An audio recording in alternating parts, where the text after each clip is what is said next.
Good morning. आजच्या लेक्चरमध्ये आपण preparation methods of phenol okay हे बघणार आहोत. फर्स्ट प्रिपरेशन मेथड बघूया. म्हणजे how to prepare phenol by different method. Okay, तर फर्स्ट बघू preparation methods. Preparation methods of phenol. Preparation methods of phenol. Okay, म्हणजे फिनॉल कसं तयार करायचा, त्याच्या कोणकोणत्या मेथड्स आहेत हे आपण बघणार आहोत. तर फर्स्ट प्रिपरेशन मेथड बघूया आपण. From chlorobenzene. From chlorobenzene. Okay, त्यालाच काय म्हणू आपण, Dow's process.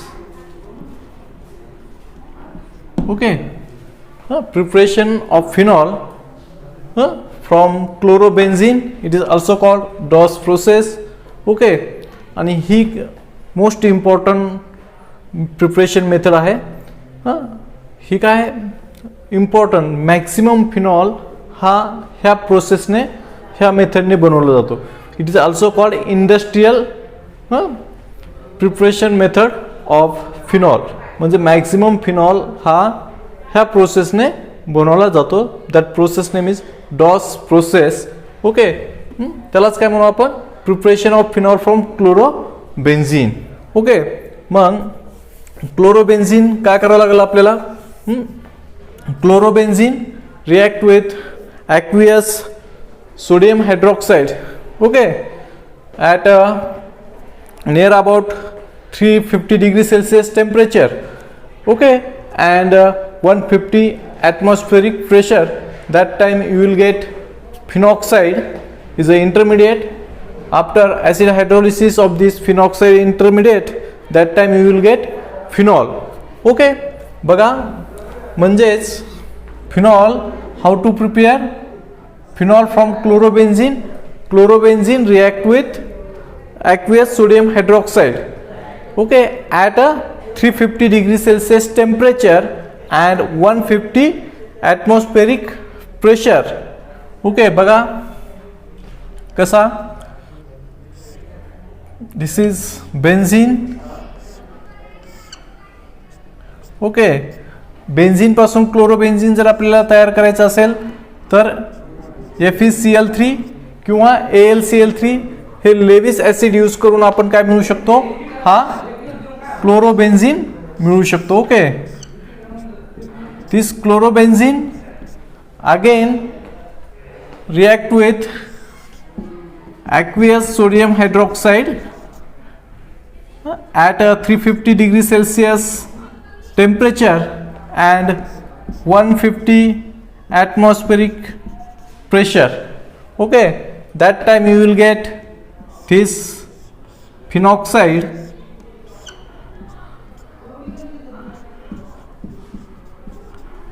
Phenoxide is a intermediate.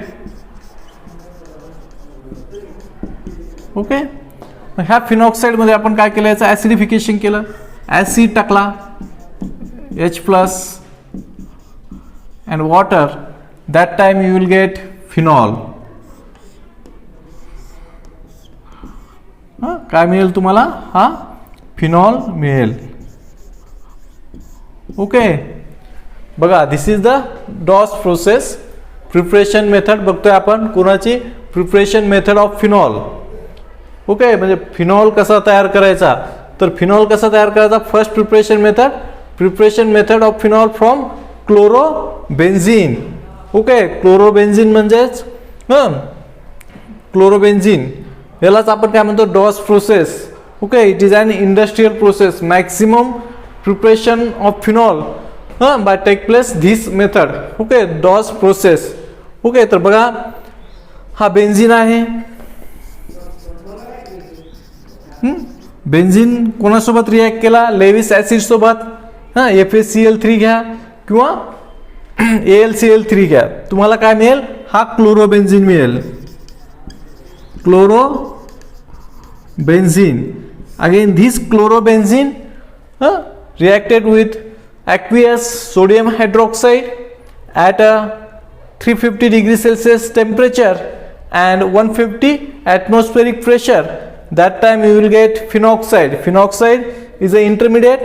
After acid hydrolysis याचं काय केलं आपण, याच्यामध्ये ॲसिड टाकलं तर काय मिळेल तुम्हाला, हा फिनॉल मिळेल. ही काय त्याची जनरल रिॲक्शन. ओके, बघा अतिशय सोपे आहे. आपण प्रिपरेशन मेथड बघतोय कोणाच्या, फिनॉलच्या. तर पहिली प्रिपरेशन मेथड आहे प्रिपरेशन ऑफ फिनॉल फ्रॉम क्लोरोबेन्झीन.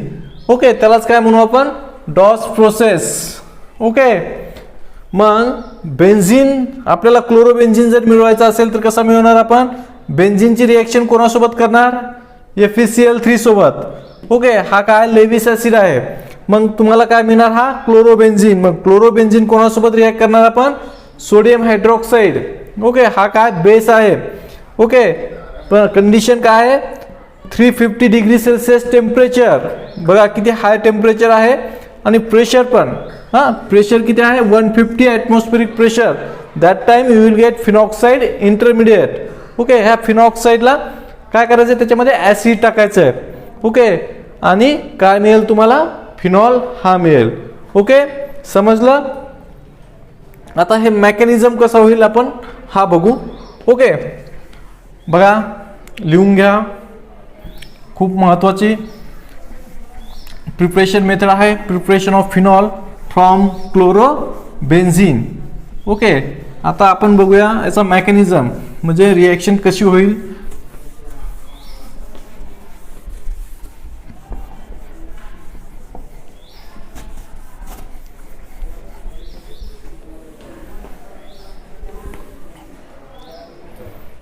बघा मेकॅनिझम,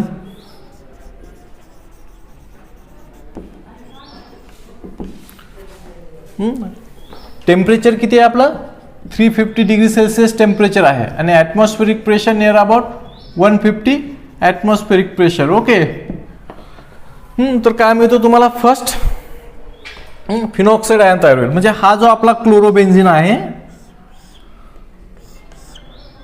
ओके, क्लोरोबेन्झीन कोणासोबत रिॲक्ट करायचं आहे, सोडियम हायड्रॉक्साईड सोबत. टेम्परेचर किती आहे, 350 डिग्री सेल्सिअस टेम्परेचर आहे आणि ॲटमॉस्फेरिक प्रेशर किती आहे, 150. Okay, atmospheric pressure. बघा हा क्लोरोबेन्झीन आहे, इथे एक प्रोटॉन आहे हायड्रोजन. ओके, इथे एक आहे हायड्रोजन, इथे एक आहे, इकडे आहे आणि इकडे आहे. हा असा क्लोरोबेन्झीन आहे. ओके, आणि हा क्लोरीन आहे. क्लोरीन हा काय आहे, इलेक्ट्रॉन विड्रॉइंग ग्रुप आहे. मग हा जो इथेलचे हे जे दोन प्रोटॉन आहेत हे काय होतील, ॲसिडिक होतील as compare to this. Okay, मग हा सोडियम हायड्रॉक्साईड काय करल, हा एक प्रोटॉन अब्स्ट्रॅक्ट करल. ओके, मग हा जो कार्बन हायड्रोजन मधला बॉन्ड आहे हा काय करेल, प्रोटॉन हायड्रोजन इथे याचे इलेक्ट्रॉन सोडून देईल. म्हणजेच इथे काय येईल, एक निगेटिव्ह चार्ज येईल. म्हणजे तयार कसं होईल बघा,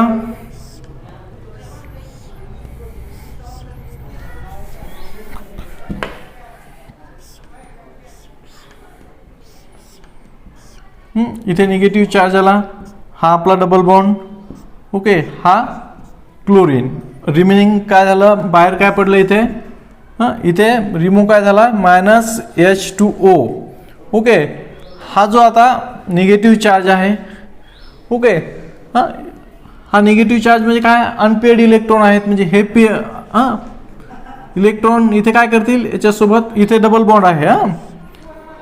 हे इथे जर आले तर कार्बन कार्बन काय बॉन्ड तयार होईल, ट्रिपल बॉन्ड तयार होईल. आणि हा chlorine is also good living group, हा काय होईल, रिमूव्ह होईल आणि तयार काय होईल, तुमचा बेन्झाईन इंटरमिडिएट तयार होईल. बघा हा असा बेन्झाईन इंटरमिडिएट तयार होईल. Okay, this is benzyne intermediate. This benzyne intermediate also unstable. Okay, हा काय, हा बेन्झाईन इंटरमिडिएट तयार होईल. म्हणजे इथे बघा कार्बन कार्बन ट्रिपल बॉन्ड तयार झालेला आहे. कशामुळे बघा, सोडियम हायड्रॉक्साईडने हा प्रोटॉन अब्स्ट्रॅक्ट केला, ह्या कार्बनवरती काय आला, निगेटिव्ह चार्ज आला. ओके, निगेटिव्ह चार्ज म्हणजे त्याच्याकडे काय अनपेड इलेक्ट्रॉन.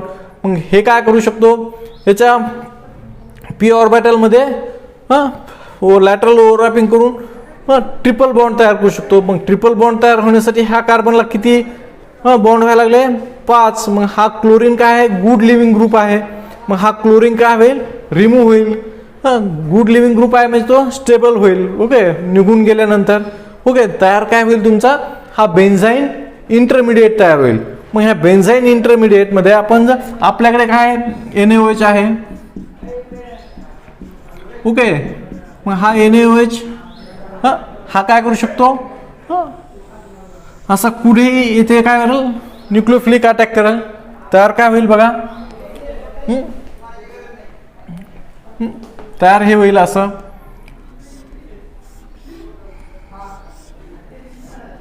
ओके, सपोज इथे OH आला, हा डबल बॉन्ड, हा एक डबल बॉन्ड, आणि इथे काय आला, निगेटिव्ह चार्ज. म्हणजे इथे जर न्यूक्लियोफिलिक अटॅक केला तर हा बॉन्ड काय होईल, ब्रेक होईल, आणि इथे काय होईल, असं निगेटिव्ह चार्ज येईल. ओके, हा negative charge. Okay, negative charge आला. मग हा काय होईल, याच्यामध्ये जर आपण ॲसिड टाकलं, तयार काय होईल तुमचा ॲसिड. म्हणजेच काय करेल, हा इकडचा एक H+ काय करेल, अब्स्ट्रॅक्ट घेऊन टाकाल, आणि लगेच काय होईल तुमचा फिनॉल तयार होईल. अशा पद्धतीने आपण कोणाचं प्रिपरेशन करू शकतो, फिनॉलचं. बघा, हा phenol. Okay, in this way you can prepare phenol. बघा, मेकॅनिझम पण अतिशय सोपा आहे. हा क्लोरोबेन्झिन फिर डास्ट्रिक कंडिशनला आपण याला रिॲक्ट करतोय कोणासोबत, सोडियम हायड्रॉक्साईड सोबत. मग सोडियम हायड्रॉक्साईड काय करेल, हा प्रोटॉन इझिली अब्स्ट्रॅक्ट करेल. इथे निगेटिव्ह चार्ज येईल ह्या कार्बनवरती, म्हणजे कार्बनने याच्यावर एक निगेटिव्ह चार्ज येईल. ओके, मग हा निगेटिव्ह चार्ज तो काय करेल, याच्यासोबत आणखी एक दुसरा पाय बॉन्ड तयार करेल, आणि हा गुड लिव्हिंग ग्रुप क्लोरीन काय होईल, रिमूव्ह होईल, आणि तुमचा काय होईल, बेन्झाईन इंटरमिडिएट तयार होईल. ओके, मग आपल्या रिएक्शनमध्ये आपण सोडियम हायड्रॉक्साईड घेतलेला आहे. हा काय करेल, हा बेन्झाईन इंटरमिडिएट हा काय असतो, अनस्टेबल असतो. लगेच हा NaOH सोडियम हायड्रॉक्साईड मधला हा निगेटिव्ह पार्ट, ओके, हा OH याच्यावर काय करेल, न्यूक्लियोफिलिक अटॅक, आणि हा जो कार्बन कार्बन बॉन्ड आहे हा काय होईल, ब्रेक होईल, आणि इथे काय येईल, ह्या कार्बनवरती एक निगेटिव्ह चार्ज येईल. ओके, आणि याचाच आपण याच्यामध्ये जर ॲसिड टाकलं तर हा निगेटिव्ह चार्ज काय करेल, ॲसिड मधला एक प्रोटॉन इझिली अब्स्ट्रॅक्ट करेल, आणि फिनॉल तयार होईल. This is the first preparation method of phenol by Dow's process or from chlorobenzene. Okay, समजलं, अतिशय सोपी प्रिपरेशन मेथड आहे. ओके, याच्यामध्ये काय तयार होतो, बेन्झाईन इंटरमिडिएट तयार होतो. ओके, आपण मेकॅनिझममध्ये जर असं बघितलं तर हा बेन्झाईन इंटरमिडिएट तयार होतो. ओके, आणि नंतर तुम्हाला काय मिळतो, phenol. Okay, next preparation method आपण नंतरच्या लेक्चरमध्ये बघूया. बघा, ही समजली आहे तुम्हाला, अतिशय सोपी प्रिपरेशन मेथड आहे, आणि ही एक्झामला विचारलीही जाते. Okay, thank you.